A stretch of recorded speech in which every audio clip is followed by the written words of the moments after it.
अस्सलाम वालेकुम। नुमान आपने ज्वाइन किया है, बाकी भी आ जाएं फिर स्टार्ट करते हैं। आवाज़ क्लियर आ रही है? कंफर्म कर दें मुझे ज़रा।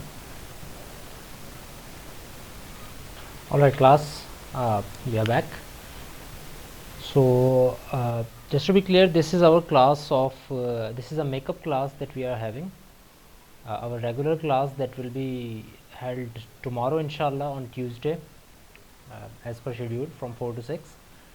Today the class that we are having on 21st December Monday from 4 to 6. This class is basically because we are short one class, because our course was assigned, I was assigned your course a little later, I think एक week late जो है वो ये assign हुआ था.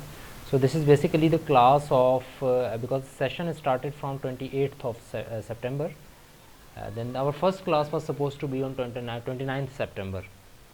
तो चूँकि वो थोड़ा सा लेट असाइन हुआ था कोर्स, तो हमने बाकी क्लासेस तो रेगुलरली अल्हम्दुलिल्लाह ली हैं अभी तक, बट वो एक क्लास हमारी मिस हो गई थी जिसके मेकअप हम आज ले रहे हैं, और कल हमारी रेगुलर क्लास होगी. कल की क्लास में ये भी आपको बताता चलूँ, there is a quiz plan. Actually अभी मुझे जो 2-4 मिनट लगे, देर हो गई, वो इसी वजह से हो गई because I was actually adding your quiz at that on the LMS. उस वजह से थोड़ा सा टाइम लग गया मुझे. आपका कल जो है वो क्विज़ होगा, उसकी टाइमिंग वगैरह ऑब्वियसली मैं कल भी अनाउंस करूँगा और आप LMS के ऊपर जाकर भी देख सकते हैं. So can anyone remind me, last class में कहाँ तक बात की थी हमने, क्या टॉपिक डिस्कस हो रहा था? अच्छा, पेपर डिस्कशन तो शायद हमने उससे पहले की थी पिछली क्लास में, पिछली से पिछली क्लास में, जो PPC वर्सेस SEO था. उसके अलावा दूसरा भी आई थिंक हमने पिछली क्लास में कोई टॉपिक स्टार्ट कर लिया था. यस एग्जैक्टली, पिरामिड स्कीम्स के ऊपर हम बात कर रहे थे. Good, thank you.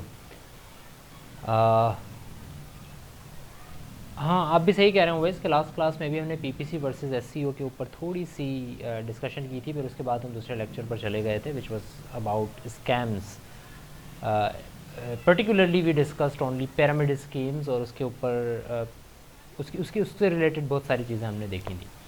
अच्छा, आज के लेक्चर में हम उसी चीज़ को कंटिन्यू करेंगे, लेकिन PPC वर्सेस SEO से मुझे अभी एक और बात याद आई, जो कि हमने क्लास में डिस्कस नहीं किया था और ना ही किसी ने ये पॉइंट रेज़ किया, कि when we were discussing that particular paper जिसके अंदर हमने ये सारी स्टडी देखी थी, तो उसके अंदर हमने ये भी देखा था कि दोनों चीज़ें पैरेलल में चल रही थी. हमारा एक कंसर्न यही आया था, और यहीं से मुझे दूसरी बात स्टार्ट करनी थी जो कि किसी वजह से मैं नहीं कर पाया, और आप लोगों में से भी किसी को बताना चाहिए थी ये बात, क्योंकि गूगल ड्राइव के ऊपर जब मैंने आपका ये हैंड आउट रखा तो सिर्फ एक नहीं बल्कि 2 हैंड आउट रखे थे.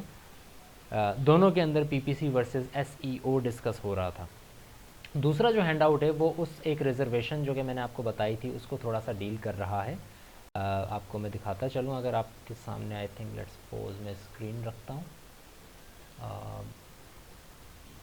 ई-कॉमर्स, सो लेक्चर्स के अंदर आई थिंक हमने रखी थी. Let me share the screen with you.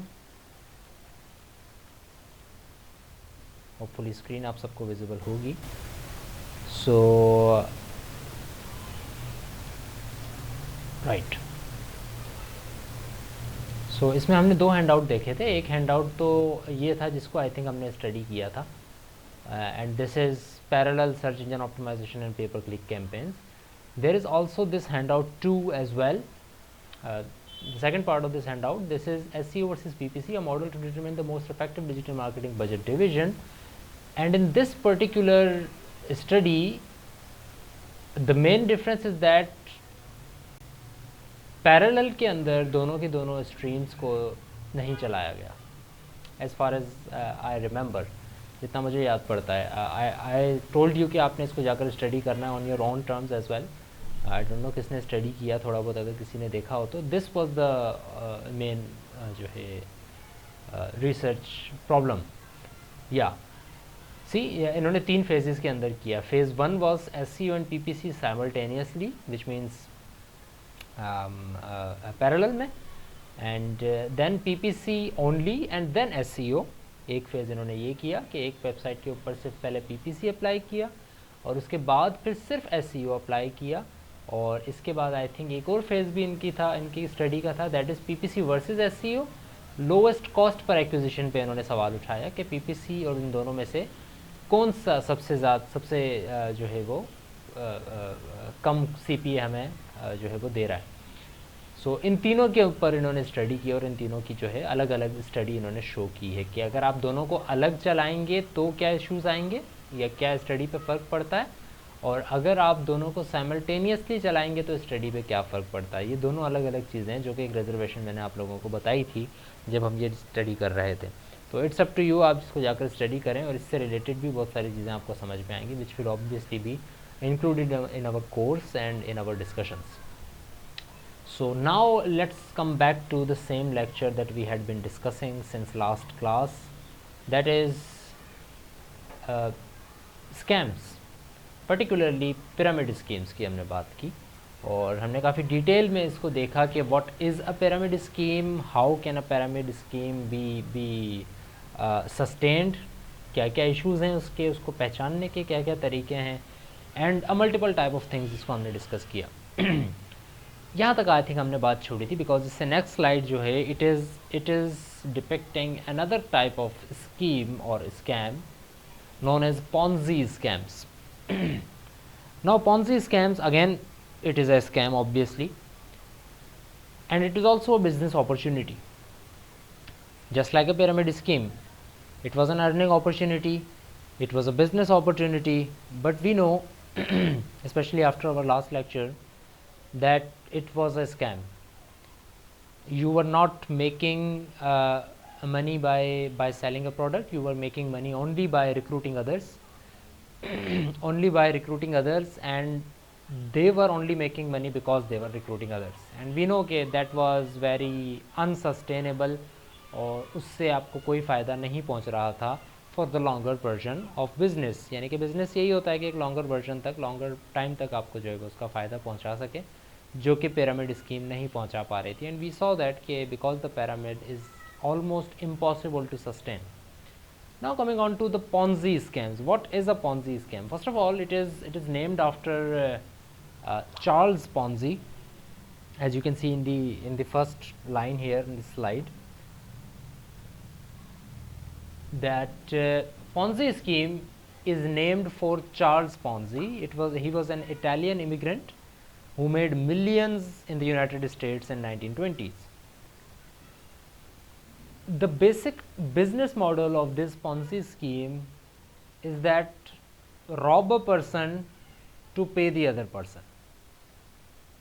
एक बंदे से धोखे के थ्रू पैसे लें और दूसरे बंदे को दे दें।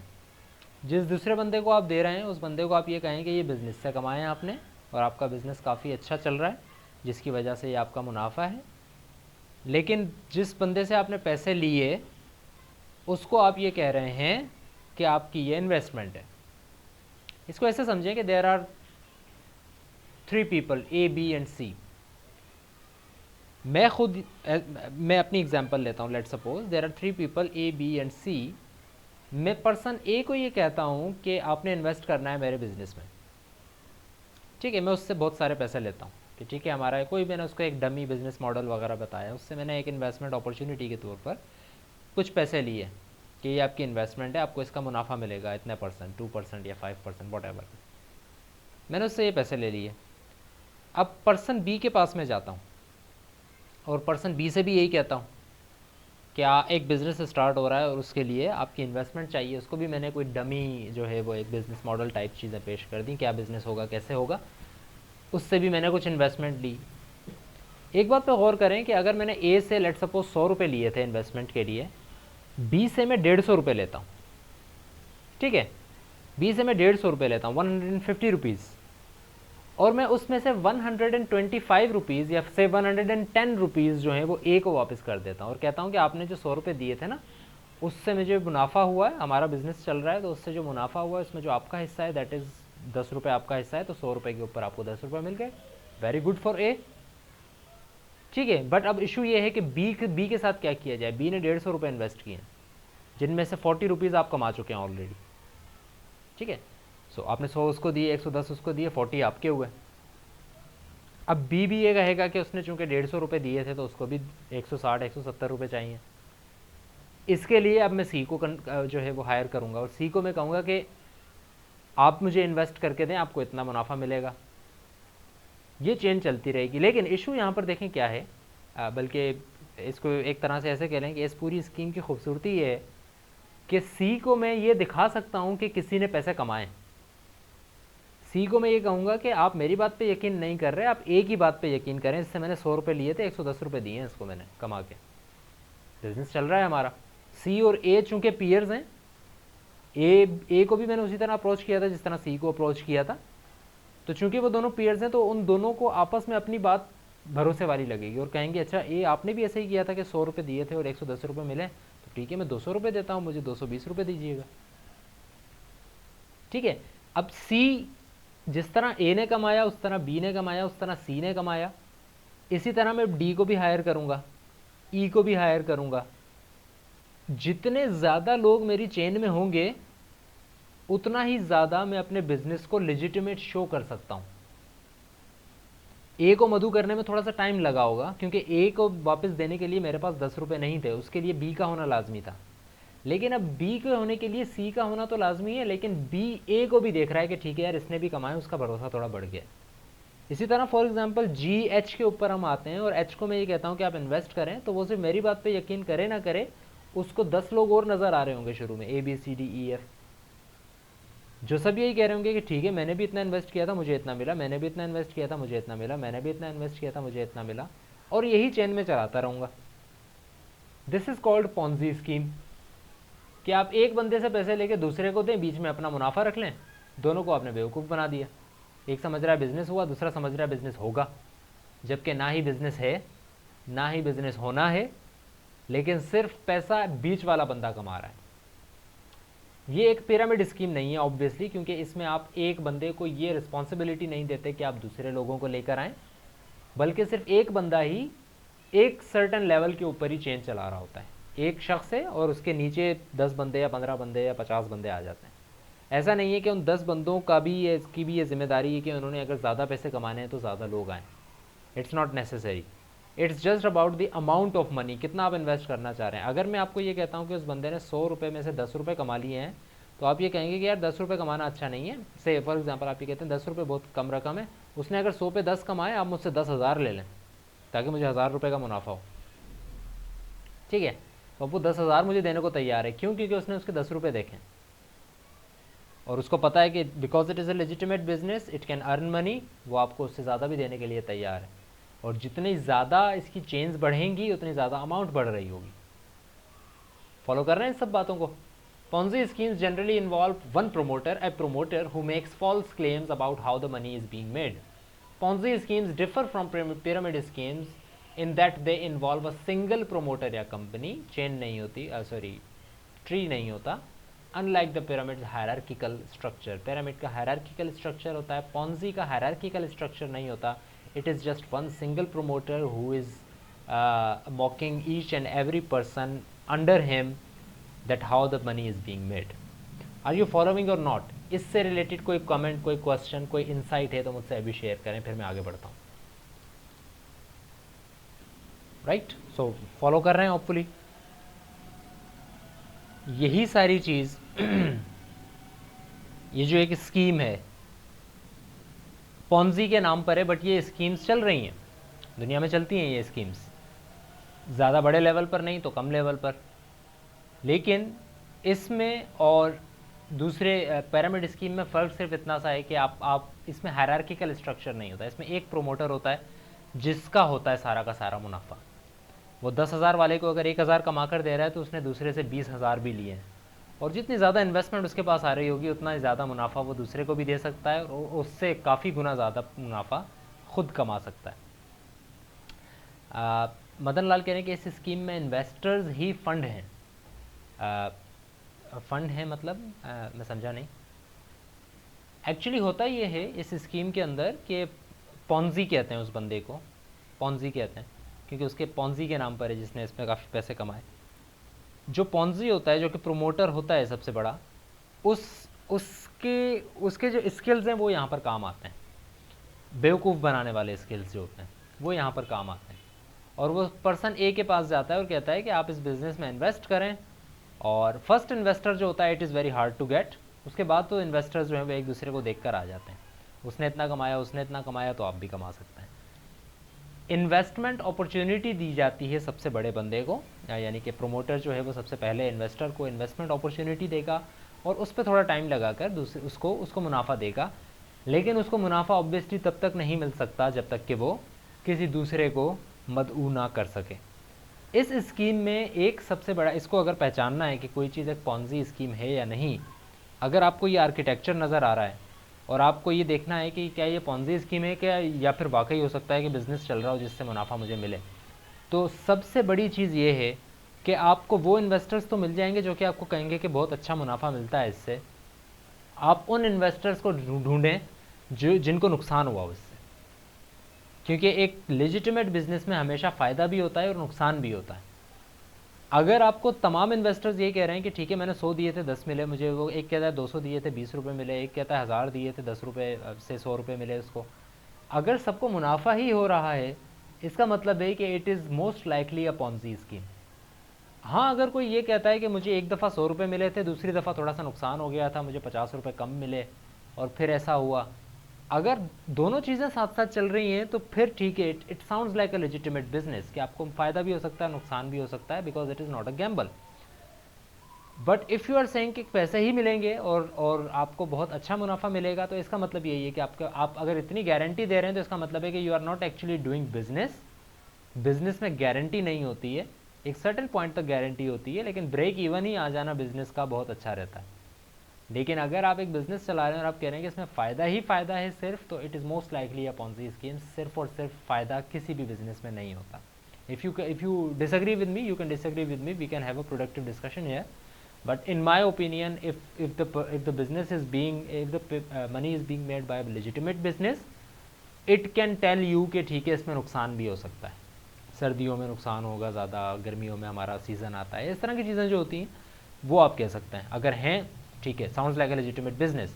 बट ज़्यादातर पॉन्जी स्कीम आजकल जो चल रही हैं वो ज़्यादातर फ़ायदेमंद क्यों रह रही हैं? वो ज़्यादातर फ़ायदेमंद इसलिए रह रही हैं because people do not have time. People do not have time. They have the resources but they do not have time, and they have a lot of money in certain areas की अगर मैं बात कर रहा हूँ, investment के लिए लोगों के पास पैसे हैं but they do not know कि वो पैसे कैसे लगाए जाएँ, कहाँ पर लगाए जाएँ। ये एक सबसे बड़ा इशू आ रहा है। सो इट्स लाइक के for example a certain member of your community has, let suppose उसके पास 1 लाख रुपए या 2 लाख रुपए रखे हुए हैं, एंड ही वांट्स कि वो 2 लाख रुपए मेरे बैंक में रखे हुए हैं, why don't I invest it somewhere. अब इतने I think relatively come amount के लिए इन्वेस्टमेंट इतनी ज़्यादा नहीं मिलती है।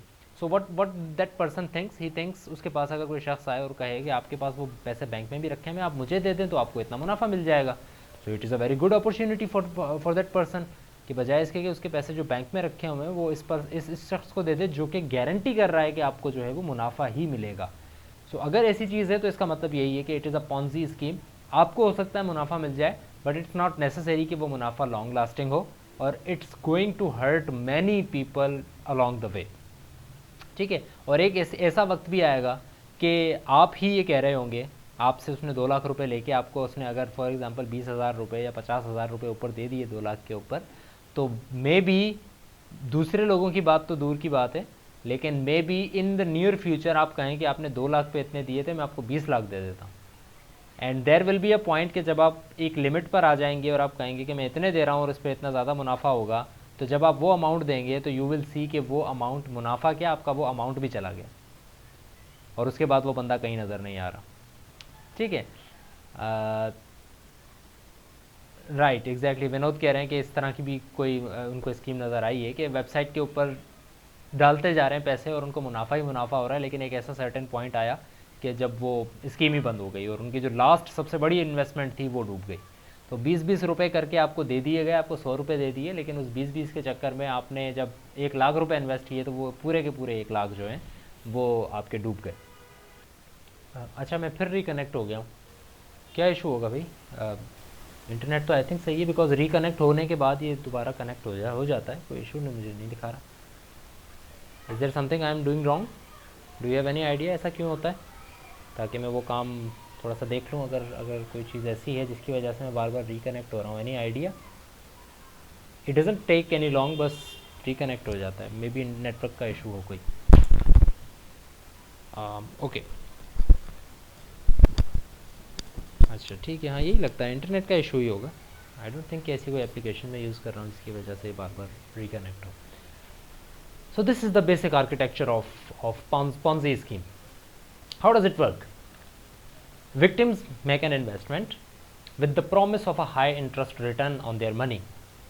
Now this promise is very alarming. How can someone promise for high interest return? Promoter pays big returns to early investors using the money from later investors to help make scams seem legitimate. Certain point पर trust issues हो सकते हैं, मदन ये कह रहे हैं। आप ज़रा इसको एलॉबोरेट करें, तब तक मैं स्लाइड की जो पॉइंट्स हैं उनको एक दफ़ा स्टडी कर लेता हूँ। Statements are sent out showing how well the company is doing. Statements बनाई जाती हैं, नंबर्स शो किए जाते हैं, इतने इन्वेस्टर्स हैं हमारे पास और उन सबको इतना इतना मुनाफा दिया जा रहा है, हमारा प्रॉफिट मार्जिन 40% है, 50% है और ये है, नंबर्स शो किए जाते हैं। Early investors also spread the word. This is a very what do you call it, convincing thing for the new investors. अगर अर्ली इन्वेस्टर्स ये कह रहे हैं कि ठीक है हमें भी मुनाफा मिला है तो आपको भी मिल सकता है, तो it's a very, promoter gets in the back seat and he says कि मैं तो सिर्फ आपको कह रहा हूँ ना, आप उनसे पूछें जिन्होंने पहले पैसे कमाए। They are not the investors, उनके पास भी मैं ऐसे ही गया था जिस तरह आपके पास आया हूँ। तो अब वो अगर समझाएंगे तो पीयर्स की बात जो है वो ज़्यादा अच्छी समझ में आ जाती है। एक टीचर अगर आपको एक बात समझाता हूँ तो वो शायद इतनी क्लियरली समझ में ना आए, लेकिन वही अगर आपका एक दोस्त आपको बताएगा तो वो अपनी लैंग्वेज में जब बताएगा और अपने लहजे में और आपकी समझ में आने वाली ज़बान में जब बताएगा तो आपको ज़्यादा यकीन हो जाएगा उस बात पे। तो पीयर्स का एक साथ बात करना, that is the main thing जिसकी वजह से काफ़ी हद तक जो है इसके विक्टम्स बन जाते हैं लोग। Promoter sits back and allows investors to find other victims. Greed feeds the scam. दूसरे इन्वेस्टर्स को बुलाते हैं खुद ब खुद ताकि उनका ज़्यादा से ज़्यादा मुनाफा हो जाए। उनको रिक्रूट नहीं करने के लिए कहा जाता, बट ज़्यादा से ज़्यादा मुनाफा तभी हो सकता है उनको जितने ज़्यादा इन्वेस्टर्स होंगे। बस ये बात बता दी जाती है उनको कि इन्वेस्टर्स जितने ज़्यादा होंगे उतना ज़्यादा आपका मुनाफा भी होगा। ऑब्वियसली ये तो हर बिज़नेस में होता है, इन्वेस्टर्स जितने ज़्यादा होंगे, जितने ज़्यादा इन्वेस्टमेंट आएगी उतना ज़्यादा मुनाफा होगा। एक चीज़ जो यहाँ पर स्किप कर दी जाती है वो यही है कि उतना ज़्यादा नुकसान भी हो सकता है। इस चीज़ को एड्रेस नहीं किया जाता और यहाँ पर स्किल्स काम आते हैं उस पॉन्जी के, उस प्रोमोटर के, जो कि आपको ये फील करवाता है, जो कि हमने टिपिकल क्रिमिनल की एक प्रॉपर्टीज़ देखी थी कि वो आपको ये फील करवाएगा कि आप जो सवाल पूछ रहे हैं वो गलत है। अगर आप ये समझते हैं कि इस बिज़नेस में नुकसान होगा तो फिर आप बिज़नेस कर ही क्यों रहे हैं। आपको बेवकूफ़ इतना फील करवाएगा कि आपको ये लगेगा कि नहीं यार मैंने तो बिज़नेस किया नहीं, असल बिज़नेसमैन तो ये है, इसको ज़्यादा पता होगा, क्यों ना मैं इसी के कहने पर चलूँ। सो मदन लाल कह रहे हैं कि like older investors doesn't satisfy और gets enough profit then this scheme may be fail. यही तो इशू है मदन कि नहीं उसको जो है वो विक्टिमाइज़ किया जाता है अर्ली इन्वेस्टर्स को। अर्ली इन्वेस्टर्स की हैं यहाँ पे हर एक लेवल के ऊपर। अर्ली इन्वेस्टर्स को अगर मैं अपनी जेब से भी मुनाफा देना पड़े मैं दूंगा, ताकि वो दूसरे लोगों को ये बता सकें कि वाकई ये सिस्टम एक लेजिटिमेट सिस्टम है। तो ये तो फेलियर की कंडीशन नहीं है, बल्कि ये स्टार्ट ही नहीं होने देगा आपकी पॉन्जी स्कीम को जब तक आप अर्ली इन्वेस्टर्स को मुनाफा नहीं देते। मैं अगर अपनी जेब से 100 रुपये भी दे दूँ एक इन्वेस्टर को और वो अगले को 1000 रुपये इन्वेस्ट करने का कह सके इस बात पे, तो that's a good bargain for me. The business is not there, the product is not there, the consumers are not there, company is not there, nobody is involved, they are just people spreading word and earning money। ठीक है, एक बंदे से पैसे लेके दूसरे बंदे को दिए जा रहे हैं, दैट्स इट। एक बंदे से 1000 रुपये लिए, दूसरे बंदे को 100 रुपये दे दिए, 900 रुपये आपने रख लिए। अगले बंदे से 10,000 लेके 1000 वाले को 2000 दे दिए, तो he will be happy, but actually आपके पास अब ज़्यादा मुनाफा आ गया। ठीक है, so this is how a Ponzi scheme work. Where does it end? आखिरी रिजल्ट क्या होता है इसका? फिर तो ये ऐसे सिस्टम काफ़ी अच्छा चल सकता है। Eventually the promoter runs out of investors. एक ऐसा वक्त आएगा कि इन्वेस्टर्स अब ख़त्म होने वाले हैं। आपको ये लगेगा कि अब आपकी इन्वेस्टिंग अपॉर्चुनिटी मनी ज़्यादा हो गया है। आपने 100 रुपये लेकर 10 रुपये दिए थे दूसरे बंदे को, तो ऑब्वियसली दूसरा इन्वेस्टर आपको 100 से ज़्यादा ही बढ़ के देगा, तभी आप उसको इन्वेस्ट करने की इजाज़त दोगे। अगर वो भी आपको 100 रुपये ही दे रहा है तो फिर आपको तो कुछ नहीं बचेगा बीच में। आप उसके 100 रुपये लेके फिर उसके 100 रुपये के लिए अगले से 100 रुपये तो नहीं लोगे। इट्स लाइक कि आपने एक से 100 रुपये लेके उसको अगर 110 रुपये देने हैं, तो इट्स नेसेसरी कि दूसरे से फिर आप 200 रुपये लो, ताकि आपके पास भी कोई 5-10 रुपये का मुनाफा बचे।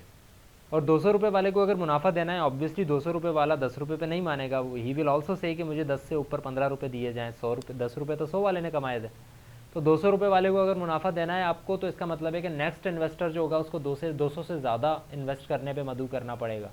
इवेंचुअली एक ऐसा वक्त आएगा जब आप, लेट सपोज आपके पास करोड़ों में आ रही है इन्वेस्टमेंट और आप लाखों वालों को अदा कर रहे हो पैसे, तो वो जो करोड़ों वाला बंदा है उसको भी तो आपको पैसे देने पड़ेंगे वापस। तो ये जो करोड़ों की इन्वेस्टमेंट है ना, ये अब पॉन्जी को, सबसे प्रोमोटर को समझना चाहिए कि एक ऐसा वक्त है कि अब इस इतने से ज़्यादा आपको इन्वेस्ट नहीं करेगा। मुझे नहीं लगता कि इसे आपकी कम्युनिटी में या ऐसे लोगों में जो कि वाकई इन्वेस्टमेंट अपॉर्चुनिटीज़ को देख रहे हैं, उनमें ऐसे लोग हों जिनको पॉन्जी स्कीम का ना पता हो, जाहिल कह लें उनको फॉर एग्जांपल हम, क्योंकि अगर आप लेजिटिमेट बिजनेस पर्सन के पास जाएंगे उसको पता होगा पॉन्जी स्कीम का, और वो इन्वेस्ट नहीं करेगा, और उसके पास अरबों खरबों रुपए भी होंगे। बट एक सर्टेन पोजीशन ऐसी आएगी जो कि आप कहेंगे कि यार ये वो जाहिल लोग हैं जो कि मुझे वाकई करोड़ों रुपए भी दे सकते हैं, और अब इसके अलावा अगर कोई किसी बंदे के पास जाता हूँ वो मुझे पहचान लेगा या मुझे समझ जाएगा मेरी स्कीम को, तो क्यों ना मैं यहीं तक अपनी चीज़ों को रखूँ और वो करोड़ों रुपये लेकर इस स्कीम को ख़त्म कर दूँ। तो इवेंचुअली इन्वेस्टर्स ख़त्म हो जाएंगे प्रोमोटर्स के पास, the scheme will then collapse, investors demand their money and there aren't new investments to pay them with. एक ऐसा वक्त आएगा जब नए इन्वेस्टर्स नहीं होंगे आपके पास, तो ऑब्वियसली जो लास्ट आपकी इन्वेस्टमेंट थी, या कुछ लोग थे जिन्होंने आपसे लास्ट में इन्वेस्टमेंट की है आपके बिज़नेस के अंदर, उनको पे करने के लिए अब आपके पास पैसे नहीं होंगे। तो अगर ऐसा वक्त आ जाएगा तो फिर इसका मतलब ये है कि the scheme is now collapsing. Early investors will make big gains but later investors will lose everything. Obviously यही हमने बात अभी देखी कुछ देर पहले। Most of the time the promoter will have already disappeared with a lot of investments before the scam collapses। इससे पहले कि स्कैम का पता लगे, इससे पहले कि वर्ड गेट्स अराउंड के इतना नुकसान हो गया एक सर्टन बंदे को। लेट सपोज आखिर में 10 बंदों ने इन्वेस्टमेंट की 1-1 लाख रुपए की, वो सब इंतज़ार में है कि सब हर 1 लाख के ऊपर जो है वो मैं उनको से 10,000 रुपये दूंगा।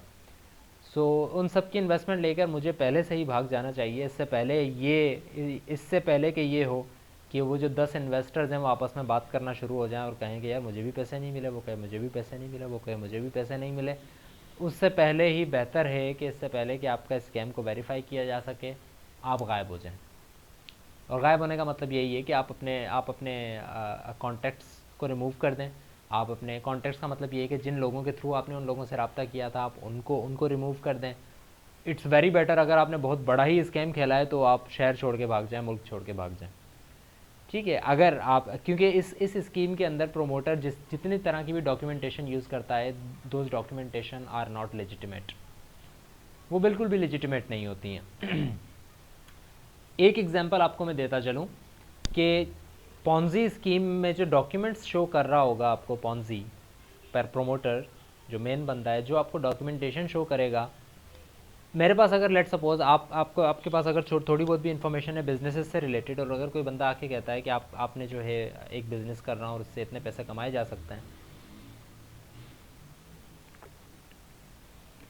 थोड़ा बहुत भी अगर पढ़ा लिखा बंदा है ना, बिजनेस पर्सन ना भी हो, थोड़ा बहुत भी अगर पढ़ा लिखा बंदा है, वो ये कहेगा कि आपके पास इजाज़तनामा है जो इस बिज़नेस का या नहीं, एनओसी है आपके पास या नहीं, या आप ढके छुपे अल्फाजों में कर रहे हो ये बिज़नेस।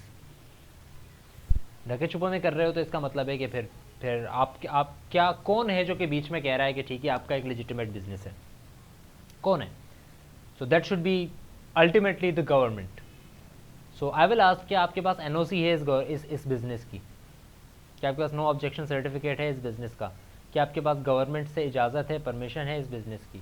क्या आपके पास एक SNTN नंबर है जो कि आपकी कंपनी का होता है? क्या आपका टैक्स नंबर है? क्या आप रेवेन्यू बोर्ड से रजिस्टर्ड हैं? ये कुछ चीज़ें हैं जो कि मैं पूछ सकता हूँ कि अगर आपके पास हैं तो दिखाएं।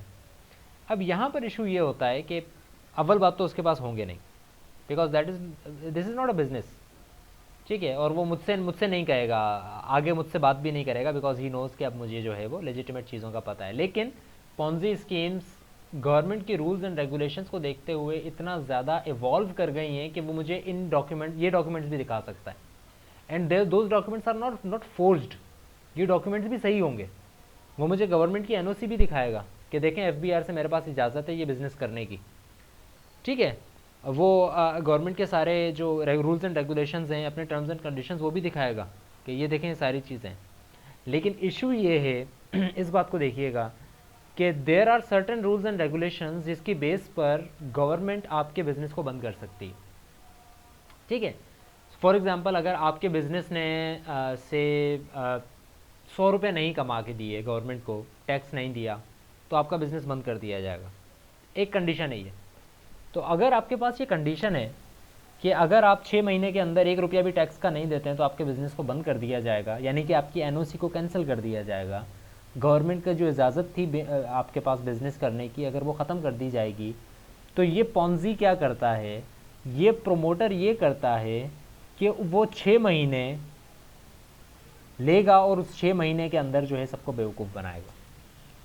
6 महीने लगा के उसने इन्वेस्टर्स लिए, उसने एनओसी सबको दिखाई, देखें एनओसी है, बिज़नेस चल रहा है, सब चीज़ें हैं, लेकिन उसको पता है कि ये एनओसी 6 महीने बाद एक्सपायर हो जाएगी। क्यों? क्योंकि उसने कोई टैक्स नहीं देना और ये रूल्स के ख़िलाफ़ हो जाएगा, एफबीआर के रूल्स के ख़िलाफ़ होगा कि उसने टैक्स नहीं दिया तो उसके बिज़नेस को बंद कर दिया जाए।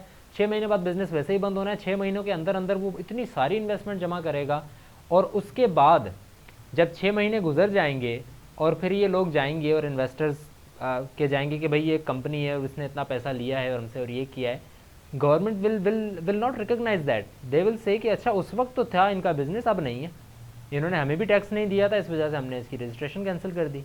अब वो कंपनी एग्जिस्ट नहीं कर रही, वो कंपनी उस वक्त थी, अब नहीं है, जिसको कहा जाता है प्लैंड ऑब्सोलीसेंस। ऐसी चीज़ बनाई जाए जो कि जिसका प्लान आपका यही हो कि वो एक सर्टेन वक्त में जाके ऑब्सोलीट हो जाएगी, ख़त्म हो जाएगी, और आप वो सर्टेन अमाउंट ऑफ टाइम में उस चीज़ को लेजिटिमेट जाहिर करें, पैसे कमाएं, और जब आपको पैसे वापस देने का वक्त आए तब आपकी चीज़ की लेजिटिमेसी ऑलरेडी ख़त्म हो चुकी हो, ताकि ना जो जिसने बीच में पढ़ के आपको ये कहा था कि ये एक लेजिटिमेट बिजनेस है, ना वो उसको आइडेंटिफाई कर सके, ना वो उसको आइडेंटिफाई कर सके और आपका पैसा उड़ चुका हो, ठीक है। नहीं, वो फेल नहीं हुए थे, पॉन्जी साहब फेल नहीं हुए थे Madan.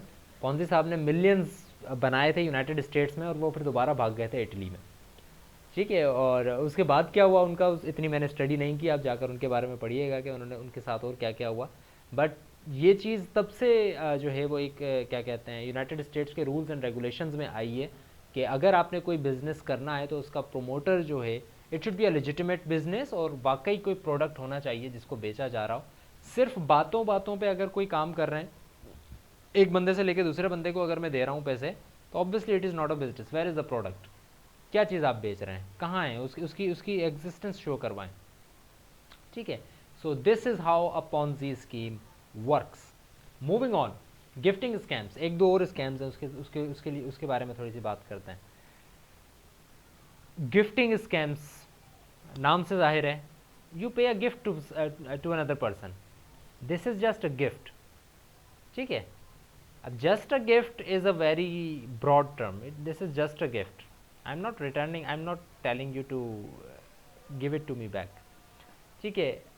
It's not about that scam, लेकिन एक छोटी सी एग्जाम्पल आपके सामने में रखता हूँ। It's not the exact premise of this scam, but आपको अगर किसी से गिफ्ट मिलता है, ये पूरी दुनिया के अंदर it is in human nature, आपको अगर किसी से कोई गिफ्ट मिलता है तो आपके एक ब्रेन के पार्ट में ये चीज़ रह जाती है कि यार इसने मुझे इतने का गिफ्ट दिया है, मुझे इतने का गिफ्ट इसको भी लेके देना चाहिए अगली दफ़ा, इसने मुझे बर्थडे पे दिया है तो मैं भी इसको बर्थडे पे दूंगा, इतना ही या इससे ज़्यादा कीमत का। ये उसने कहा नहीं, लेकिन ये आपके जहन में आ गई कि यार ये पैसे दे रहा है तो इसका मतलब है कि ये कुछ ना कुछ चाह रहा है, ये अगर मुझे गिफ्ट लेके दे रहा है तो इसका मतलब है कि ये वाकई चाह रहा है कि मैं भी इसको गिफ्ट दूँ, ठीक है। इस चीज़ पे चलने से पहले विनोद का एक कमेंट आया कि ऑनलाइन इन्वेस्टमेंट का कोई स्कीम चल रही है, आप इसके बारे में थोड़ा डिटेल बता सकेंगे Vinod? It would be better कि हम उस चीज़ से भी रोशनास हो सकें। हो सकता है कि हमारे कुछ पीयर्स या हमारे स्टूडेंट्स के कुछ पीयर्स जो हैं वो इससे इससे मे बी विक्टिम बन रहे हो इस चीज़ का। ओके, एक दो और कमेंट्स हैं मेरे पास, मैं उनको भी एड्रेस कर लेता हूँ कि मदन लाल कह रहे हैं कि crypto currencies have been employed by scammers attempting a new generation of Ponzi schemes, it is from Wikipedia. Yes, Madan Lal ने विकीपीडिया से कोट किया है कि क्रिप्टो करेंसीज भी यही काम कर रही हैं and they are basically a Ponzi schemes. Vinod के कमेंट पे मैं आता हूँ। पहले इस क्रिप्टो करेंसी के टॉपिक को ले लेते हैं और इसके ऊपर थोड़ी गुफ्तगू को आगे बढ़ाते हैं। क्रिप्टो करेंसी की वैल्यू तभी बढ़ती है जितने ज़्यादा इन्वेस्टर्स होंगे उतने ज़्यादा वैल्यू बढ़ेगी। यही क्रिप्टो करेंसी के साथ हो रहा है और इसी वजह से ये अभी तक कंट्रोवर्शियल है कि it is a currency, okay it is a currency, आप इसके थ्रू इसकी एक मॉनेटरी वैल्यू है, बट द इशू इज़ कि क्रिप्टो करेंसी की वैल्यू बढ़ती क्यों है। क्रिप्टो करेंसी की वैल्यू बढ़ेगी जितने ज़्यादा नोड्स और एजेस एग्जिस्ट करेंगे आपके ग्राफ के अंदर। आपने अगर क्रिप्टो करेंसी को कहीं ना कहीं पढ़ा हो इससे पहले, जो है it is a peer to peer network, it is a peer to peer network just like a Ponzi scheme. Peer एक दूसरे पीयर को कहता है कि ठीक है इन्वेस्ट करें, अच्छा मुनाफा मिलेगा। क्यों?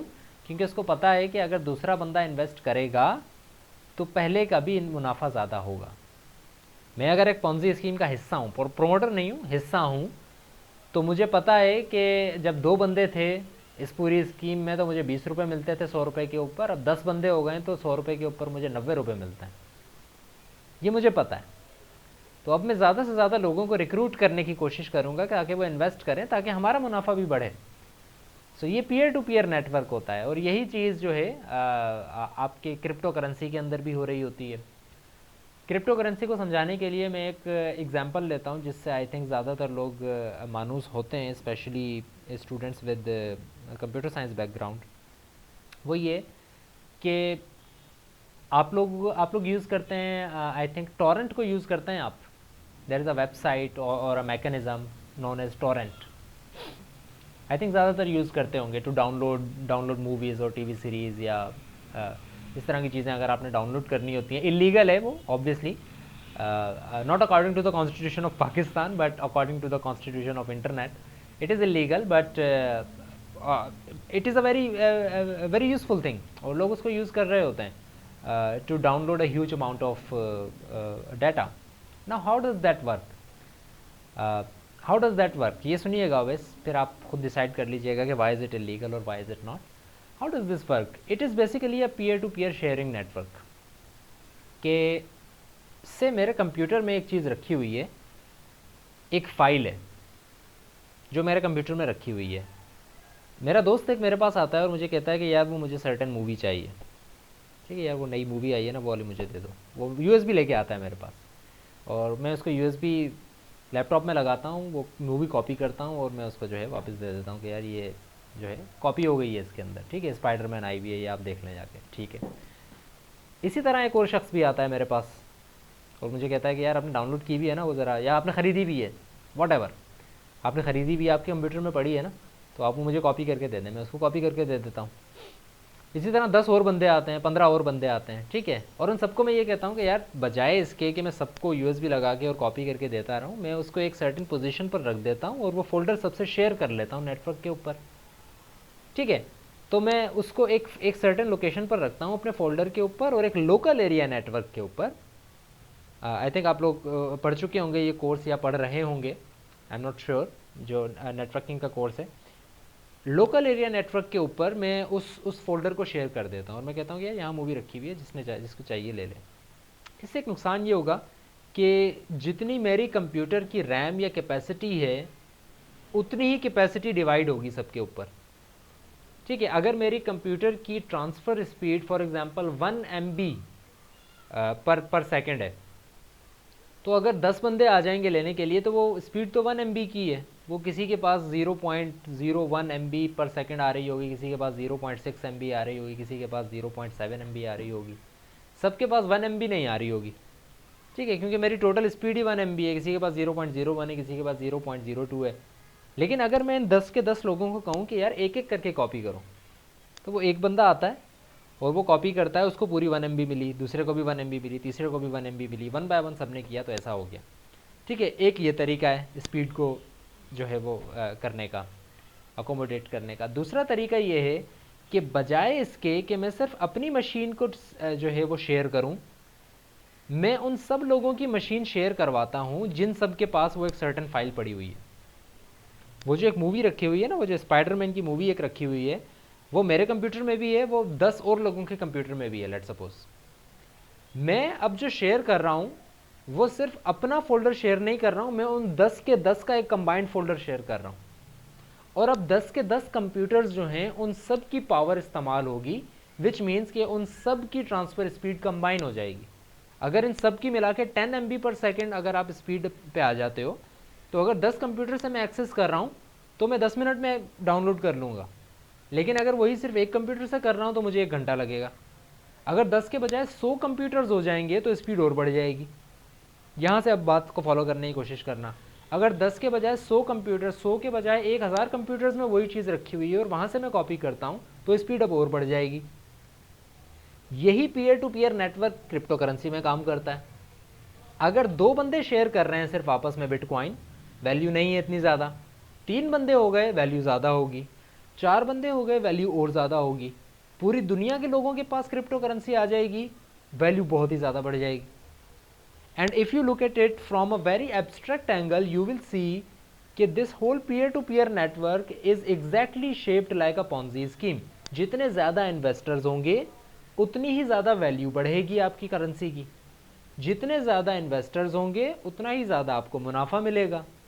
जितने ज़्यादा इन्वेस्टर्स होंगे उतना ही ज़्यादा वो इन्वेस्ट भी करेंगे। स्टार्टिंग में 100 रुपये इन्वेस्ट हो रहे होंगे, उसके बाद करोड़ों में इन्वेस्ट हो रहे होंगे। ठीक है, सो इट इज़ क्या वर्ड यूज होता है उसके लिए, arguably it is, crypto currency is arguably a Ponzi scheme because it is only gaining its weight by how much investors there are, and if there are no investors at a certain point it will collapse. At a certain point it will collapse. It's not like it is not going to collapse. So it is arguably, इसी वजह से काफ़ी countries में इस चीज़ को illegal भी कहा गया है, because it is closely related to its sister scheme the Ponzi scheme. और इसी वजह से, अच्छा टॉरेंट की अगर आप बात कर रहे थे, मदन ये पूछ रहे थे why is it illegal, Avesh पूछ रहे थे। So does anyone want to add here, why do you think is torrent illegal? Okay, good inputs. Avesh कह रहे हैं, सॉरी नोमान कह रहे हैं कि because it uses content without permission, without the permission आप उस चीज़ को डाउनलोड कर रहे हैं, इस वजह से जो है वो इलीगल है। मदन लाल कह रहे हैं कि बिकॉज कोई भी इलीगल प्रोडक्ट अगर है तो उसको भी आप एक्सेस कर सकते हैं, इस वजह से ये चीज़ इलीगल है। सबसे बड़ा इशू जो है वो मदन ने अभी मुझे सेंड किया है, that is the main issue जिसकी वजह से इलीगल है torrent, and that is copyright infringement issues. Copyright infringement का सबसे बड़ा इशू है टॉरेंट यूजेज के अंदर, और इन सर्टेन टर्म्स अगर हम कह लें सिर्फ पीयर टू पीयर नेटवर्क के अंदर सबसे बड़ा इशू कॉपीराइट इन्फ्रिंजमेंट का है। कॉपीराइट इन्फ्रिंजमेंट को आप अगर निकाल दें तो peer to peer network is a very game changing phenomenon. Peer to peer network से हम बहुत सारी चीज़ें अचीव कर सकते हैं जो कि हम नॉर्मल इंटरनेट से अचीव नहीं कर सकते, जो हमारा क्लाइंट सर्वर आर्किटेक्चर है। पीयर टू पीयर से हम बहुत सारी चीज़ें अचीव कर सकते हैं, बट इलीगल के होने की सबसे बड़ी वजह यही है, कॉपीराइट इन्फ्रिंजमेंट होती है। Why is it working, how is it working? It's working like कि मैंने अगर कोई चीज़ ऑक्यूपाई की है, मैं उसकी कॉपी जो है वो दूसरे को भेज रहा हूँ। नाउ कंप्यूटर के अंदर कॉपी होना हम सबको पता है कि a copy which is known as computer copy, जिसको हम डिजिटल कॉपी कहते हैं, digital copy is very hard to differentiate from its original. Physical चीज़ों में डिफ्रेंशिएशन हो सकती है, लेकिन डिजिटल कॉपीज़ में डिफ्रेंशिएट करना it's almost impossible. If I have a certain image और मैं आपको सेंड करता हूँ या आपको कॉपी करके दे देता हूँ, तो it's very hard to identify कि कौन सी image is the real one.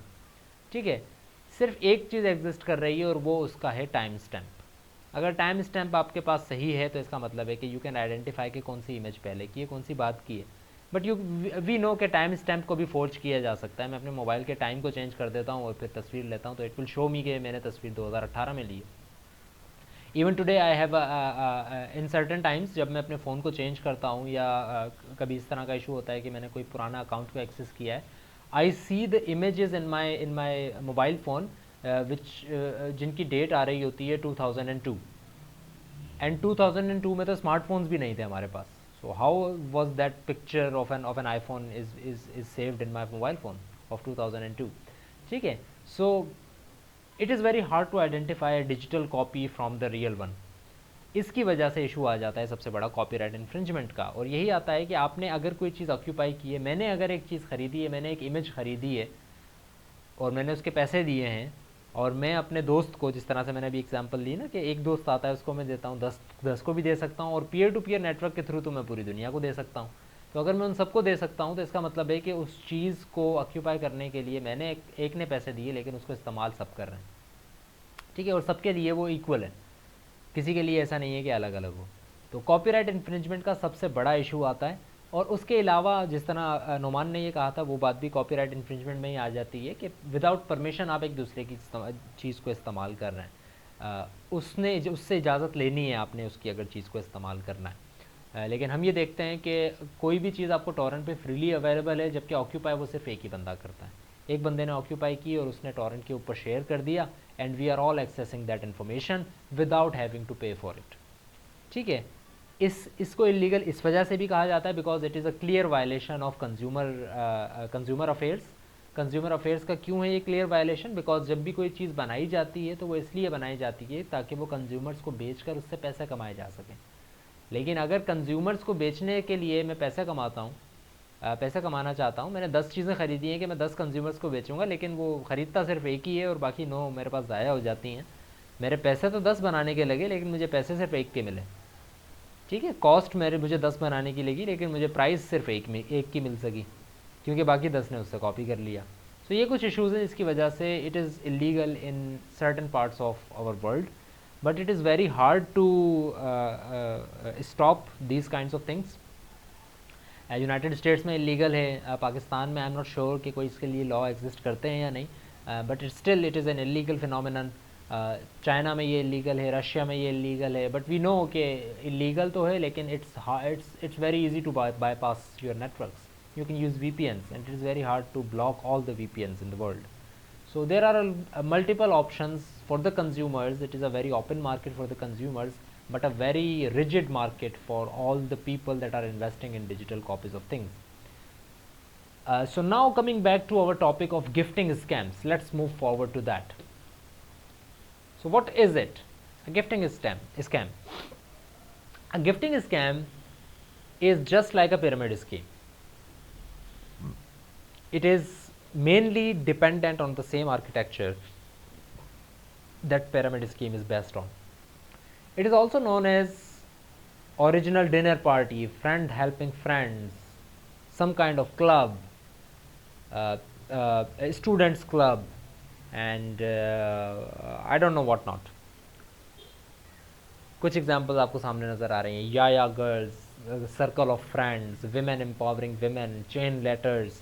These are some of the things that are clearly scams, and they are known as gifting scams. Variation of the gifting club offer a product to incoming recruiters in exchange for money, and then the new recruit has the right to sell the products to someone else and thereby recruit another person into the scheme. इस पूरे situation के अंदर pyramid और इसमें फ़र्क ये है, exactly pyramid की तरह काम करता है. पिरामिड और इसमें फ़र्क ये है कि इसमें कंपनी ये क्लेम नहीं करती कि ये मेरा प्रोडक्ट है और आपने बेचना है.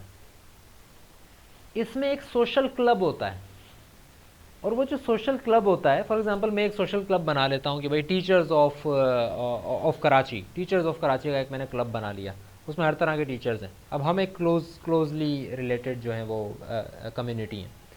ठीक है. और हम ये कहते हैं कि यार प्रोडक्ट हमारा नहीं है, लेकिन हम सब टीचर्स मिलके जो है ये प्रोडक्ट बेचते हैं. ठीक है. स्कैम करते हैं, लेट्स सपोज. इसी तरह सोशल क्लब्स अगर पिरामिड स्कीम्स चलाने लग जाएं और इस चीज़ को गिफ्टिंग का नाम कहें. गिफ्टिंग का मतलब क्या होता है कि आप ये कहें दूसरे को कि आपने ये चीज़ ख़रीदनी नहीं है, मैं आपको गिफ्ट कर रहा हूँ, लेकिन जो मुनाफा होगा वो आपने मुझे देना. समझ आ रही है बात? आपने उसी तरह जिस तरह पिरामिड स्कीम में होता है, आपने 1000 रुपये की चीज़ें ले ली, आपने 1000 चीज़ें ले ली कुछ, और उसके लिए आपने 1000 बंदों को हायर कर लिया कि आप बेचें, और 1000 के हर एक बंदा जो है वो 2-2 रुपये कमा कर ला कर दे रहा हूँ, मेरे पास 2000 रुपये कमा लिए मैंने बैठ के. ठीक है, ये भी वही काम हो रहा है, बट यहाँ पर फ़र्क सिर्फ ये है कि कंपनी नहीं हूँ मैं सिर्फ एक सोशल क्लब को अपने कहता हूँ कि यार आप अपने ही तो बंदे हो, आप ये बेचो और मैं आपको गिफ्ट दे रहा हूँ, आपको ख़रीदना नहीं है, और आप बेचो, जो मुनाफा हो उसमें आपका भी और मेरा भी। ठीक है। अच्छा, अवैस कह रहे हैं, थोड़े से पॉलिटिकल हो गए, अवैस ये कह रहे हैं कि पाकिस्तानी पॉलिटिशियंस फिर ज़्यादा बेस्ट एग्जांपल्स हो जाएंगी इसकी, क्योंकि वो एक क्लोजली रिलेटेड एक कम्युनिटी होती है जो कि एक प्रोडक्ट बेच रहे हैं आपको with a promise of high return. जितना ज़्यादा आप उसको बेचेंगे उतना ज़्यादा आपका फ़ायदा होगा। It's not just the politicians अवेस, it's all kind of cult leaders जिसको कहा जाता है इंग्लिश में। कल्ट लीडर्स का मतलब ये होता है कि एक ऐसा लीडर जो कि जिसकी लीडरशिप स्किल्स की वजह से आप उसके पीछे हो, आप उसके आइडियोलॉजी से जो है वो इतना ज़्यादा एग्री नहीं करते। That is called a cult leader. एक ऐसा बंदा जिसमें इतनी अच्छी लीडरशिप क्वालिटीज़ हों कि आप उसकी लीडरशिप क्वालिटीज़ की वजह से उसकी हर बात मानने के लिए तैयार हो, लेकिन आप एक्चुअली उसकी आइडियोलॉजी आपको पता भी ना हो कि क्या है। That is what a cult is, and we see it everywhere, we see it all the way, we see it in our homes as well. ठीक है, हम सबके जो एक घर होता है, उस घर के अंदर जितने लोग रह रहे होते हैं उनमें फॉर एग्जांपल एक लीडर है। ठीक है, जस्ट फॉर एन एग्जांपल मैं आपको समझा रहा हूँ, that person is a cult leader. Why? Because आप सबके घरों के कुछ अनरिटन रूल्स होते हैं, आप उनसे एग्री करें ना करें आपको उनको फॉलो करना पड़ता है। देयर आर नॉट रूल्स, लाजमी नहीं है कि आप किसी चीज़ से एग्री करें या ना करें, but you would have to follow that. You would follow, say, your grandfather, whatever his traditions are, even if you don't agree with them. ठीक है, similarly all of these things goes for all of your, if you admire a teacher, you will say अच्छा ये अगर इस teacher को मैं admire करता हूँ और इसकी जो आइडियोलॉजीज़ हैं, ये जो कहेगा मैं वो करूँगा।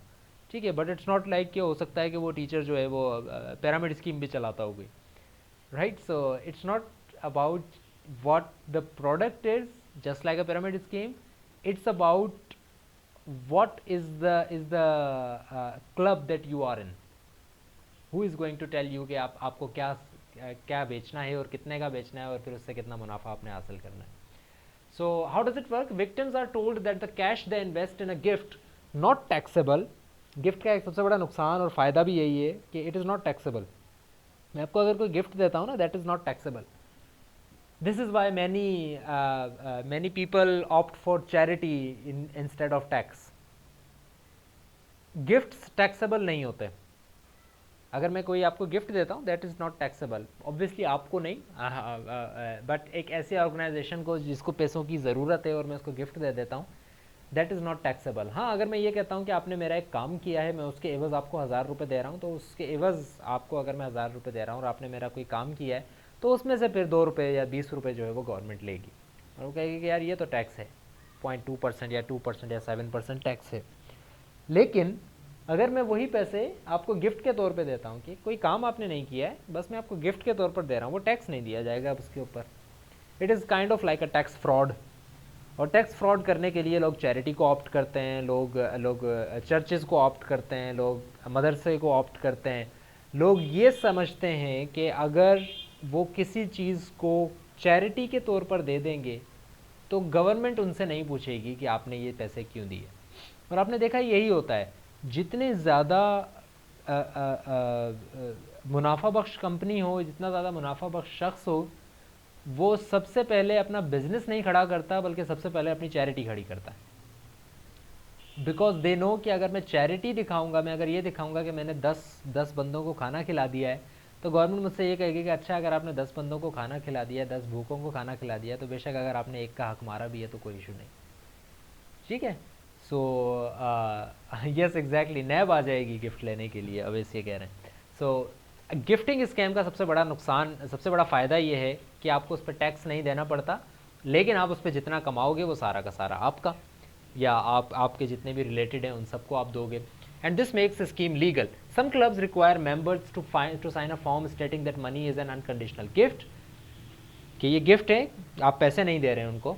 Investors recruit new people into the club. As new recruiters are enrolled, the person at the top of the pyramid gets their gift and leaves the scam. So everyone moves up the pyramid and closer to the gift. A variation has members selling a product and they turn over the profit of their first sale to the person that recruited them.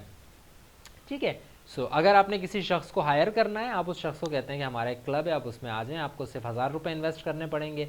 आप उससे 1000 रुपये लें और उसमें से कुछ पैसे सब के सब जिसने एक एक शख्स को हायर किया है, वो सब पैसे जो है वो ऊपर वाले अपने लीडर को दे देंगे। और उस लीडर ने क्या करना है, उस लीडर ने वो पैसे लेके गायब हो जाना है। गायब हो जाने का मतलब ये है कि वो क्लब से अलग हो जाएगा। वो कहेगा मैं रिटायर हो रहा हूँ, अब मैं इस पर काम नहीं कर रहा, अब मेरा लीडर अब ये है, दिस पर्सन सी।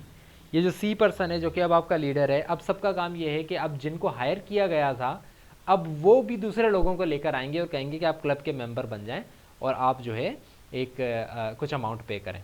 वो अमाउंट कुछ पे करते हैं और वो अमाउंट अब सेकंड पर्सन के पास जाता है, सेकंड पर्सन भी रिटायर हो जाता है। क्यों अमाउंट पे कर रहे हैं सबके सब? इस वजह से पे कर रहे हैं कि first of all that is not taxable. दूसरी बात ये कि वो आपको रिटर्न में मिलेगा जब आप टॉप ऑफ द चेन में पहुंचोगे। और जैसे ही आप टॉप ऑफ द चेन में पहुंचोगे, जैसे ही लोग रिटायर होते जाएंगे, इन कोटेशंस अगर रिटायर होते जाएंगे तो उनको गिफ्ट मिलता जाएगा। जो बंदा रिटायर हो रहा है वो अपना गिफ्ट ले रिटायर होता जाए, गिफ्ट ले रिटायर होता जाए, गिफ्ट ले रिटायर होता जाए। लोग आते जाएंगे, पैसा बनता जाएगा, गिफ्ट बनते जाएंगे और जो भी बंदा गिफ्ट लेगा वो रिटायर हो जाएगा। ठीक है। अब इसका एक कमेंट है, मैं ज़रा उसको देख लूँ फिर उस पर कमेंट करता हूँ और फिर आगे बढ़ते हैं।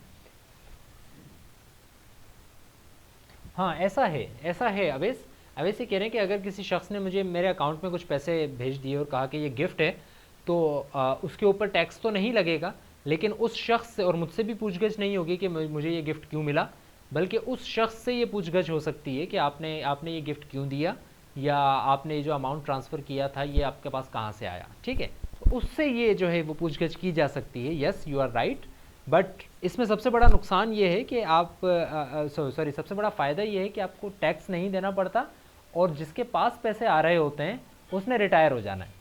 रिटायर का मतलब है कि उसने वो पैसे लेने हैं और अपनी स्कीम को ख़त्म कर देना है। और दूसरा बंदा जो आपको पैसे भेज रहा है उसने भी ऑब्वियसली पैसे के लिए आपको जो है वो आपसे मोहब्बत में उसने पैसे नहीं भेजे हैं आपको, बल्कि उसने पैसे इसी वजह से भेजे हैं ताकि वो भी एक ऊपर चेन में आकर अपने पैसे रिसीव कर सके। ठीक है, तो जो भी पैसे दे रहा होगा ऑब्वियसली उसके पास कोई लाजमी कोई ना कोई रीज़न होना चाहिए, उससे पूछा जा सकेगा। Okay, so moving on, what is the end result of a gifting club? A gifting club are pyramid schemes. They must continually recruit ever increasing number of new members to survive. अगर new members नहीं आ रहे हैं आपके पास तो फिर आप survive नहीं कर पाएंगे, क्योंकि जो आपके पास है पैसा वैसा का वैसा पड़ा रहेगा, उसमें कोई इजाफा नहीं हो पाएगा और कोई भी बंदा गिफ्ट नहीं ले सकेगा। When the club fails to recruit, it collapses और law enforcement ends the illegal activity, अगर किसी को पता लग जाता है तो। A vast majority of participants in a gifting circle never see their big payoff. Instead, they lose all the money that they paid into the club to enrich a few members. कुछ लोगों को तक ही पैसे पहुंच पाते हैं और जब तक दूसरे लोगों का नंबर आता है पैसे लेने का तब तक स्कीम कोलैप्स हो चुकी होती है। Now the last one is affinity fraud. इसके बाद भी एक स्कीम है लेकिन I am not going to study that in our this course. लेकिन इसके अलावा अगर आप करना चाहें तो उसको स्टडी कर सकते हैं। Affinity fraud is a very interesting kind of fraud. Yes, Madan Lal, social media भी यूज़ हो सकता है इन सब कामों के लिए, and this is why it is very important to learn this in this age of e commerce, that all of these things are happening under the banner of e commerce. भाई because this is an e commerce world and we are working in electronics and we are dealing with social media और हमारे सारे business digital हो गए, इस वजह से आप नहीं समझ पा रहे हैं इस चीज़ को। अदरवाइज ये लेजिटिमेट बिजनेस है। ठीक है, ये एक सबसे बड़ी एक क्या कहते हैं इसको, एक कैच फ्रेज बन गया है अब इन सब फ्रॉडर्स का कि आप यही काम उसमें भी करते हैं फिजिकली, अब ई में कर रहे हैं, इस वजह से आपको थोड़ा धोखा लग रहा है, वरना ये धोखा है नहीं और लोग इसी वजह से आ जाते हैं इसके अंदर। ठीक है, सो एफिनिटी फ्रॉड, इसका जो बेसिक आर्किटेक्चर है ना, ज़रा इसको समझें फिर मैं इन वर्ड्स के ऊपर आता हूँ जो कि यहाँ लिखे हुए हैं। Basic architecture of this affinity fraud is this कि मैं ऐसे लोगों को बेवकूफ़ बनाने की कोशिश करूँगा जो कि एक ऐसे ग्रुप में हैं जो कि क्लोजली रिलेटेड ग्रुप है, नॉट अ सोशल क्लब। जिस तरह से अभी क्लब था, उस क्लब में तो आने के लिए आपको गिफ्ट देना पड़ता है और उसमें से आप पैसे लेते हैं। इसके अंदर कुछ ऐसे ग्रुप्स होते हैं जो कि अपने आप को ऐसे समझ लें कि दूसरों से ऊपर समझते हैं। ऐसे ग्रुप्स जो कि अपने आप को दूसरों से ऊपर समझें, ऐसे ग्रुप्स को यहाँ पर टारगेट किया जाता है। जैसे कि लेट्स सपोज मैं ये कहता हूँ कि मेरे मेरे दोस्त हैं, 10 दोस्त हैं हम, ठीक है। मैं ये कहता हूँ कि ये जो 10 दोस्त हैं हमारा एक क्लोजली रिलेटेड एक ग्रुप है, और अगर एक सर्टेन दोस्त मुझे अपनी कोई बुरी बात बताता है, या उसके साथ कोई धोखा हुआ है, या उसके साथ कोई फ्रॉड हो गया, कोई टैक्स फ्रॉड टाइप कोई चीज़ हो गई है, अगर वो मुझे बताता है तो आई विल से कि मैं ये किसी और को ना बताऊँ। मैं क्यों नहीं बताऊँगा? मैं इसलिए नहीं बताऊँगा क्योंकि उस दोस्त की बदनामी का मतलब यही है कि मेरे सर्कल की बदनामी है, कि भाई आपके सर्कल में इतने जाहिल लोग हैं, ठीक है, मेरी बदनामी है एक तरह से, तो मैं ये बात बाहर नहीं निकलने दूंगा। ये एक दोस्तों के ग्रुप की मैंने बात की। इसी तरह there are multiple types of group. Specially एक सर्टेन एग्जांपल मैं आपके सामने रखता हूँ। फॉरेन में आप चले जाएं, यूनाइटेड स्टेट्स चले जाएं, यूनाइटेड किंगडम चले जाएं, वहाँ पे कुछ ग्रुप्स बने हुए हैं, जो कि से पाकिस्तानी मुस्लिम्स का एक ग्रुप है लंदन के अंदर, कि अब लंदन में पाकिस्तानी मुस्लिम्स बहुत कम है, इस वजह से हमारा एक सर्टेन ये ग्रुप है 150 बंदों का। अगर कोई भी मसला होता है तो ये हमारी कम्युनिटी है। अगर उस कम्युनिटी में कोई इशू आ जाता है तो फिर वो कम्युनिटी जो है वो गोरों को नहीं बताएंगे कि हमारे साथ ये काम हो गया, ठीक है, वरना पाकिस्तानी मुस्लिम्स की वहाँ पर जो है वो बदनामी है। एक ऐसा ग्रुप जो कि आइसोलेटेड हो, ऐसे समझ लें, ठीक है। Now let's learn about it. There is no specific definition कि ये किस तरह से चलता है और इसकी कोई क्राइम पिरामिड में आता है या किस में आता है। It is a scam that targets a specific group. Often the targets are religious, ethnic और प्रोफेशनल ग्रुप। जिस तरह से मैंने कहा कि एथनिक है, पाकिस्तानी मुस्लिम्स हैं, या रिलीजियस हैं, for example just Muslims in some part of the world जहाँ पर मुस्लिम्स मिनॉरिटी हैं, ठीक है। Often the targets are religious, ethnic, professional groups. The swindler, the promoter और the fraudster takes advantage of the tight knit structure of the group. इस चीज़ का ये फ़ायदा उठाता है कि एक बात ग्रुप में है तो ग्रुप में ही रहेगी, बाहर नहीं जाएगी। The criminal often makes comments that convey the basic message. Basic idea इसके मैसेज का ये होता है कि you can trust me, I am like you, you can trust me because I am a Pakistani Muslim, you can trust me because I am a say student, you can trust me. अगर कोई business person आपको आके कहता है और आपने ये चीज़ आप ख़रीदें और आपको इतना मुनाफा होगा, हो सकता है कि आप वो चीज़ ना लें।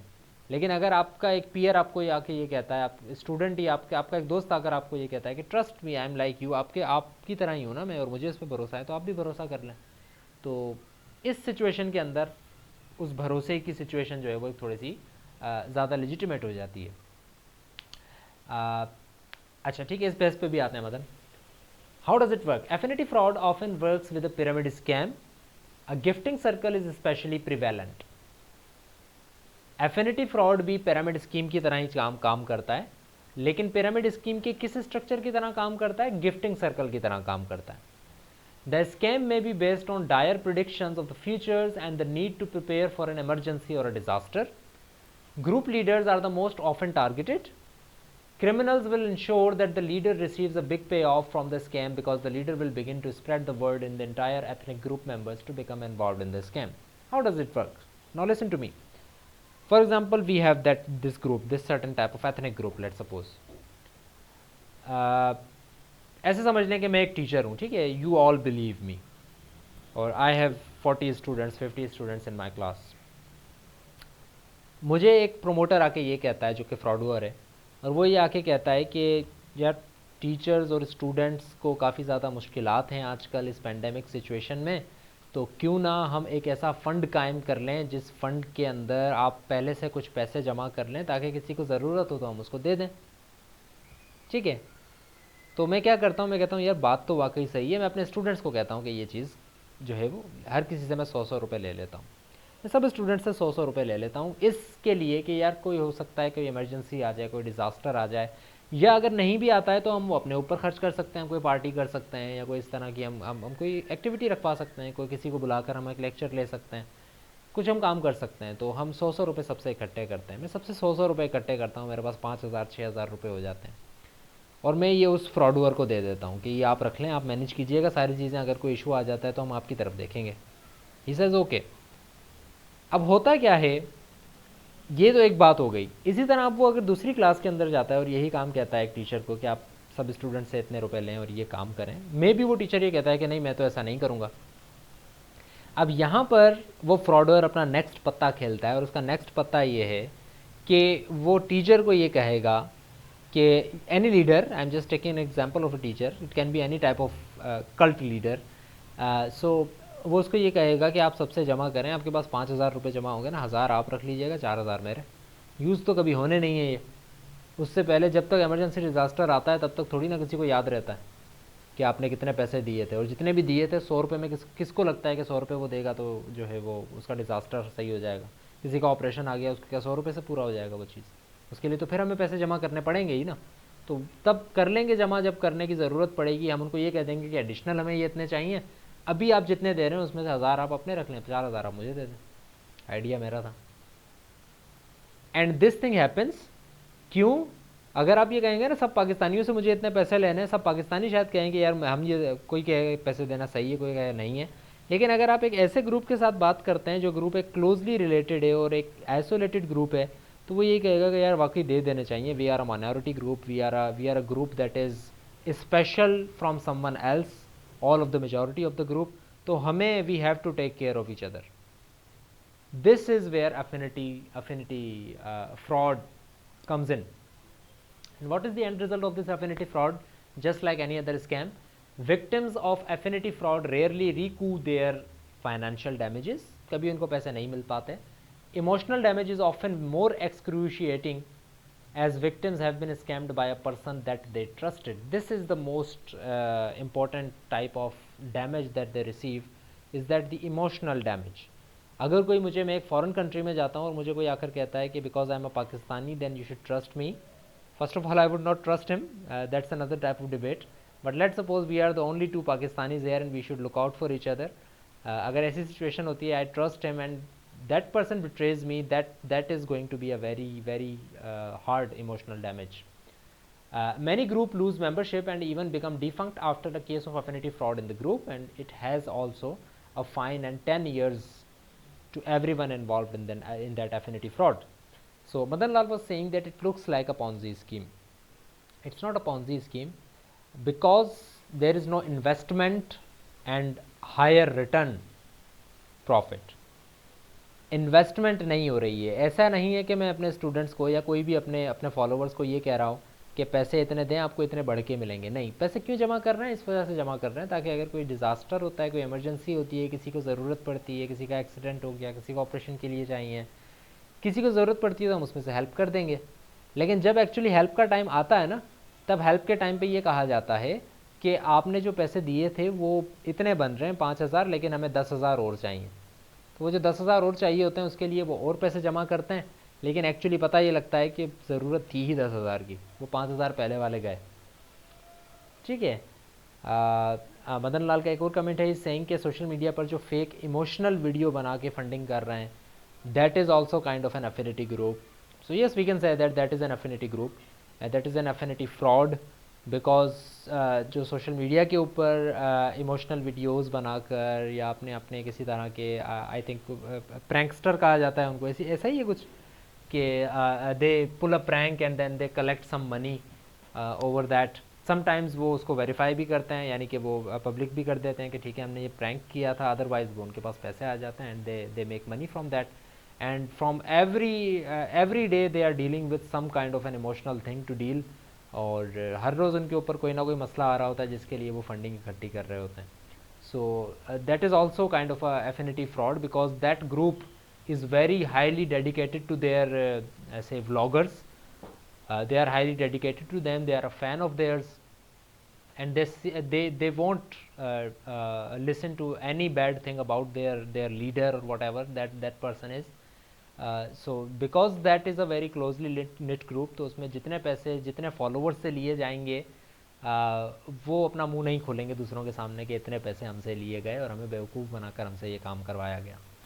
सो these are all types of frauds. एक और फ्रॉड भी एग्जिस्ट करता है, जस्ट लाइक अ सेड कि हम उसके ऊपर डिटेल में नहीं जा रहे हैं, और that is up to you. अगर आप स्टडी करना चाहें तो अनरजिस्टर्ड सिक्योरिटीज़ के ऊपर भी एक पूरा जो है वो स्कैम रन हो सकता है। इसके अलावा इसके अंदर कौन कौन सी चीज़ें आती हैं? ऑफशोर इन्वेस्टमेंट्स का नाम आपने सुना होगा, ऑयल एंड गैस, फ्रैकिंग का एक वर्ड आजकल काफ़ी चल रहा है, माइनिंग ऑफ प्रेशियस मेटल्स का काफ़ी चल रहा है।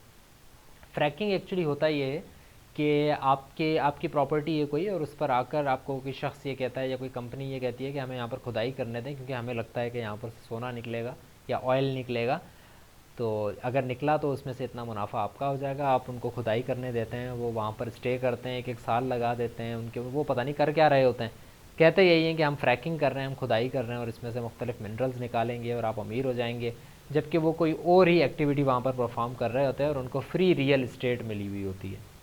और अगर उनको कुछ मिलता भी है तो वो आपको नहीं बताते हैं, बल्कि जो है वो उसमें उसमें आपका कोई हिस्सा शो नहीं करते, और एंड ऑफ द डे आपको यही बताया जाता है कि आपकी रियल इस्टेट में से कुछ नहीं निकला। ठीक है। In 2010 alone, lost an estimated 1.4 billion to affinity scams. What is UTANs? UTANs आपने जो वर्ड यूज़ किया है, आई थिंक ये जो यूनाइटेड स्टेट्स की एक स्टेट है यूटा, उसके उसको कहा जाता है रेजिडेंट्स को। इस तरह कराची से कराची आइट है, लाहौर से लाहौरी है, उस तरह यूटा जो स्टेट है यूनाइटेड स्टेट्स की, उसको यूटन्स कहा जाता है। तो यूटन्स एक स्टडी के मुताबिक 2010 में एफिनिटी फ्रॉड्स की वजह से 1.4 बिलियन डॉलर्स जो है वो लोगों ने नुकसान हुआ उनका एफिनिटी स्कैम्स की वजह से, जस्ट बिकॉज के वो दूसरों को नहीं बताते थे कि उनके साथ क्या नुकसान हुआ है। It's going to be anonymous, अगर वो एनोनिमस होता है तो it's going to come out, otherwise that is not never going to come out, and it's going to prosper even and even more to scam more and more people. सही। सो इस topic को हम यहाँ तक रखते हैं। We have a little amount of time still left, so I would like कि आप लोग कुछ कमेंट्स, कोई क्वेश्चंस, कोई क्यूरीज वगैरह हैं तो वो मुझसे शेयर करें। Otherwise we will use that time, we will start another lecture, कुछ उसकी स्लाइड्स देख लेंगे और फिर क्लास को फिनिश करेंगे। If you have any comment, any query, any insight regarding all of the things that we discussed in today's class, I am here. Please talk to me and make this discussion productive. चलें जी, कोई comment नया मेरे पास नहीं आया है, so I will start with the next lecture. It is not a different topic, let's just consider कि हम उसी लेक्चर को कंटिन्यू कर रहे हैं। The word is multi level marketing. Multi level marketing, इसकी फर्स्ट स्लाइड आप देखेंगे तो आपको अंदाज़ा हो जाएगा कि एक्चुअली ये किस से रिलेटेड है। So this is the first slide of your lecture, and it is very closely related to the last lecture that we just ended. So where are we starting this whole scenario? We are saying to help us understand what network marketing, अच्छा इसको network marketing भी कहा जाता है। Multi level marketing का दूसरा नाम है network marketing. Multi level marketing is not a pyramid scheme. First of, हमारे पास जितनी भी मालूमात है पैरामिड स्कीम से रिलेटेड, उसमें एक बात तो हमारे पास अभी भी कन्फर्म्ड है, कन्फर्म्ड कह लें उसको, या ये कह लें कि हमने जो सीखा है अब तक, हमें जो चीज़ समझ में आती है इस पूरे जुमले से, वो ये आती है कि it is very clearly a pyramid scheme. Because हमने ये कहा था कि अगर कोई शख्स आके आपको लाजमी तौर पर ये कहता है कि it is not a pyramid scheme, so it's definitely a pyramid scheme, but it's up to you if you believe me और not. But multi level marketing is not a pyramid scheme. आपको pyramid scheme पहले पढ़ाने का मकसद यही था ताकि हम जब एक्चुअली ऐसी मार्केटिंग स्कीम की तरफ आएँ जो कि एक लेजिटिमेट बिजनेस है, तो यू शुड नो कि it is not a pyramid scheme. Multi level marketing, जिस तरह से हम जब पैरामिड स्कीम स्टार्ट कर रहे थे ना, तो हमने एक पूरा स्ट्रक्चर उसका देखा था कैसे काम करती है। तब तक हमने ये गुफ्तगू नहीं की थी कि पैरामिड स्कीम एक फ्रॉड्यूलेंट स्कैम है। हमने सिर्फ ये समझा था कि एक पैरामिड स्कीम किस तरह से काम करती है, and at that time it seemed very legitimate, ऐसा होना चाहिए। But when we dug very deeper into that pyramid schemes and its attributes and properties, then we found out, okay, this is not good, this is not good for our business, this is not good for long term status of our business, and that is why the business was the scheme was actually a fraudulent scam. So multi level marketing exactly works like a pyramid scheme, but the only difference is that is the basic difference is not the only difference, there are much more differences as well, but the major difference in a multi-level marketing from pyramid scheme is that MLM stands for multi-level marketing. MLM is perfectly legal and legitimate. You can recruit other people to sell a product, and that recruited persons can recruit other people to sell the product if they want, if they can, but there should be some limitations in order for that to be legitimate and legal. If those conditions are not met, if you are not doing that in a legitimate way, by performing those certain operations, by having those certain things or whatever, then you are only doing a pyramid scheme and not a multi-level marketing scheme. What pyramids are? We know about pyramids. Let's just revise that. They are schemes similar to chain letters where people just invest money based on the promise that other people will put in money that will filtrate back to them, which is eventually the top of the pyramid, and somehow they'll get rich. This is the whole idea of a pyramid scheme, where money is paid out and no product or service is received. This is the major difference and major defining factor of a pyramid scheme from MLM. In pyramids, money is paid out and no product is received. Product receive नहीं की जाती, जिसको आम लफ्ज़ों में अगर हम कहें कि प्रोडक्ट का कंज्यूमर नहीं होता कोई, it's just money exchanging hands. There is product, अगर कोई प्रोडक्ट है भी, अव्वल तो प्रोडक्ट होता नहीं है, और अगर है भी तो वो सेकेंडरी इंपॉर्टेंस का होता है, विच मीन्स उसका कोई कंज्यूमर एग्जिस्ट नहीं करता. That product is just for show. There is no actual consumer who will buy that product to use it. It is just a product for the sake of existence of product. A pyramid is strictly a money game and has no basis in real commerce. real legitimate businesses के अंदर इसकी कोई जगह नहीं है. This is a pyramid scheme, क्योंकि उसमें कोई प्रोडक्ट नहीं होता, सिर्फ और सिर्फ मनी गेम होता है. मनी गेम कॉमर्स के अंदर नहीं आता. मनी गेम फिर एक अलग ही तरह की चीज़ है, और उसमें कोई लेजिटिमेट बिजनेस नहीं हो रहा होता, उसमें सिर्फ गेम खेला जा रहा होता है, जिसको हम आमतौर पर गैम्बलिंग भी कहते हैं. ठीक है, आप गैम्बल कर रहे होते हैं कि पैसा आएगा या नहीं आएगा दूसरे लोगों के ऊपर, इस पर नहीं कि आपका प्रोडक्ट कितना अच्छा है, आप कितनी अच्छी सर्विस दे रहे हो, बल्कि आप इस पर भरोसा रखते हो कि दूसरे लोग पागल हैं या नहीं. दूसरे लोगों के पागलपने के ऊपर बेस करके आप पैसे बना रहे होते हो, which is obviously not ethically right, not legally right, and not morally right, because that is a pyramid scheme.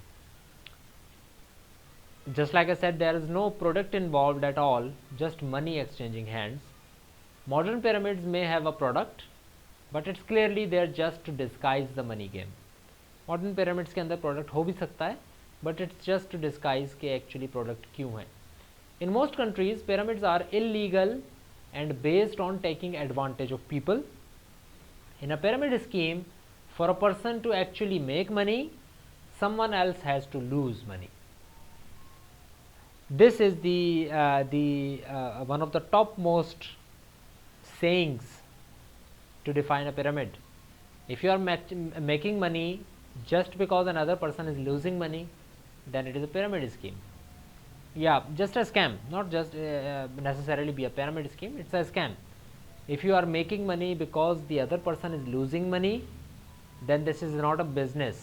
If it were a business, अगर ये business होता legitimate, तो इसका मतलब ये होता है कि अगर आप पैसे बना रहे हैं तो दूसरा बंदा भी कोई फ़ायदा हासिल कर रहा है आपकी प्रोडक्ट से. ठीक है, अगर मुझे कोई बंदा 10 रुपये देता है, 100 रुपये देता है, तो इसका मतलब है कि उसने मुझसे 100 रुपये का प्रोडक्ट लिया है, उसके लिए 100 रुपये की वैल्यू का एक प्रोडक्ट आया है. ऐसा नहीं हो सकता कि उसने मुझे 100 रुपये दे दिए लेकिन उसने सिर्फ 100 रुपये मुझे दिए हैं, उसने कुछ हासिल नहीं किया. अगर ऐसा है तो it is a scam, it is not an actual business.